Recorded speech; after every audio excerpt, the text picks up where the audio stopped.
dua pemain Torino, yakni wingback Wilfried Singo dan bek tengah Per Schuurs mengalami cedera dan kemungkinan besar absen di pertandingan pekan ke-6 Serie A 2022-2023 melawan Inter Milan. Pertandingan yang akan digelar di Stadion Giuseppe Meazza tersebut dijadwalkan kick-off pada Sabtu, 10 September 2022. Torino berisiko tidak tampil dengan kekuatan penuh karena dua penggawa mereka, Singo dan Schuurs, diperkirakan belum bisa pulih sepenuhnya dalam waktu dekat.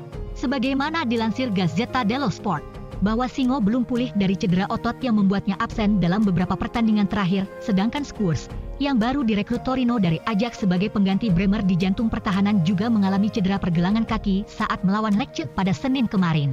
Akibatnya ia juga terancam absen di laga kontra Inter.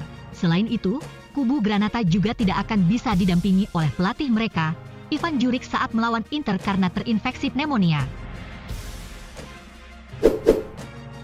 CEO Inter BP Marotta merasa bahwa sama sekali tidak ada alasan untuk mempertanyakan kepercayaan klub kepada pelatih Simone Inzaghi saat ini. Berbicara kepada media Sky Sport Italia, eksekutif Nerazzurri itu menjelaskan bahwa pelatih terus mendapat dukungan penuh dari direktur klub meskipun beberapa kekalahan baru-baru ini, dan juga memberikan pandangan bahwa memenangkan gelar Serie A untuk mendapatkan bintang kedua adalah realistis. Inter memulai musim dengan kurang baik sejauh ini, dengan kekalahan melawan tim seperti Lazio dan AC Milan di Liga diikuti dengan kekalahan di tangan Bayern Munich di Liga Champions kemarin malam.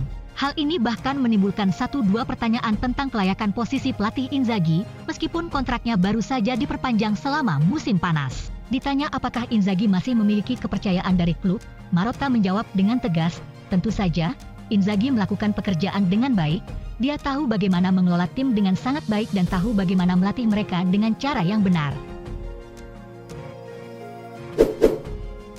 Pelatih Inter Simone Inzaghi harus memimpin timnya meraih kemenangan atas Torino di Serie A akhir pekan ini jika dia ingin menghindari pembicaraan tentang Inter yang sedang mengalami krisis serius. Menurut edisi cetak hari ini dari surat kabar Corriere dello Sport, 3 poin melawan Torino akan cukup untuk memantapkan Nerazzurri setelah kekalahan 2-0 kemarin di tangan Bayern Munich. Setelah 6 pertandingan, Inter berhasil mengalahkan 3 tim terlemah di Serie A di atas kertas, termasuk 2 tim yang baru promosi.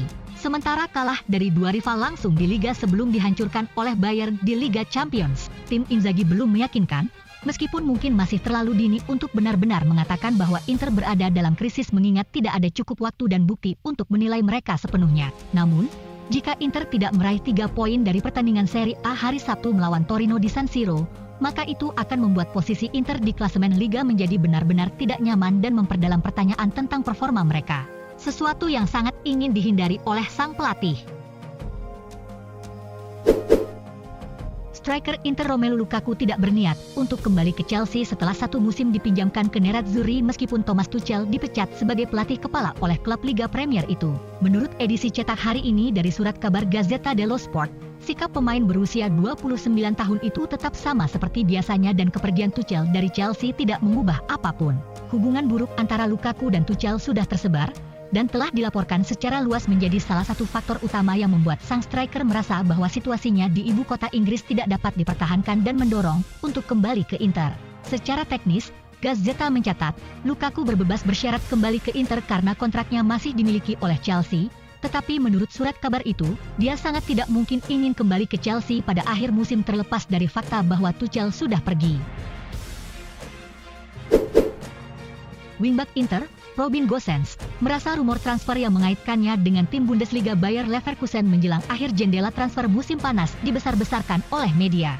Berbicara kepada media Italia DAZN setelah kekalahan 2-0 dari Bayern Munich di Liga Champions, pemain berusia 28 tahun itu menepis keseriusan spekulasi transfer yang melibatkan dia dan Leverkusen, dan mengatakan bahwa dia merasa bahwa Inter mendukungnya sepenuhnya. Kabar bahwa Leverkusen telah bertemu dengan Inter untuk membahas kemungkinan peminjaman Gosens muncul selama beberapa hari terakhir bursa transfer akhir bulan lalu.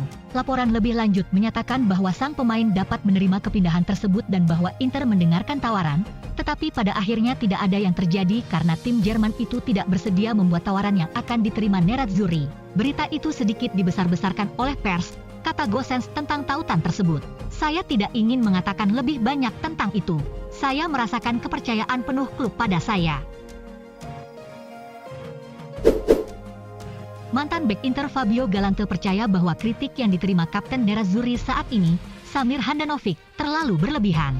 Berbicara kepada Radio Italia Rai Radio, Galante memberikan pemikirannya tentang apakah Handanovic atau Andre Onana yang harus menjadi penjaga gawang pilihan pertama untuk Inter, dan berpendapat bahwa sang kapten secara efektif telah menjadi kambing hitam. Soal siapa yang harus menjadi starter reguler di gawang Inter telah menjadi pertanyaan terbuka, dengan Onana tampaknya berpotensi menggantikan Handanovic untuk pertama kalinya dalam satu dekade sejak pemain Slovenia itu bergabung dari Udinese pada musim panas 2012. Pemain asal Kamerun itu tampil bagus melawan Bayern Munich kemarin, dan kehadirannya di bawah mister gawang telah diserukan oleh banyak penggemar yang merasa bahwa penampilan sang kapten belum maksimal. Namun, pemain berusia 37 tahun itu hampir tidak bertanggung jawab atas kesalahan besar musim ini, dan Galante merasa bahwa terlalu banyak kesalahan telah dibebankan ke pundaknya. Peran penjaga gawang sangat unik, dan saya pikir mereka membuat pilihan di awal musim, yaitu membuat Handanovic bermain di Serie A dan Onana di kompetisi Piala.